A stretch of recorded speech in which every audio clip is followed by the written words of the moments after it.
என்னை காயப்படுத்தித்தான் எனக்கு உருவம் கொடுக்கிறாய். உன்னை காயப்படுத்தாமல் எப்படி மனிதனாக்குவது? இறைவன் சொல்கிறாரு, சிலை செதுக்கிற சிற்பிக்கிட்ட சொல்கிறாரு, நீ உளிய வச்சு என்னை காயப்படுத்தி தானே என்னை சிலையாக வடிக்கிற.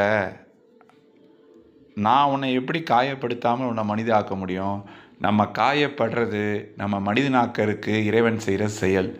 சோதனைகளும் வேதனைகளும் நம்மளை மனுஷனாக்கிறதுக்கு தான் இறைவன் கொடுக்குற சோதனை. நம்மளை அதாவது சிலையை காயப்படுத்தாமல் உருவம் கொடுக்க முடியாதது எப்படி சாத்தியம் இல்லையோ, அதே மாதிரி மனுஷன் காயப்படுத்தாமல் மனிதனாக்குவது சிரமம். அதனால தான் இறைவன் மனிதனை காயப்படுத்தாமல் மனிதனாக்குவதுங்கிறது சிரமமான விஷயம். இதை புரிஞ்சுக்கிட்டு நடக்கிற எல்லா விஷயத்தையும் சந்தோஷமாக ஏற்றுக்கிட்டு வாழ பழகுங்க.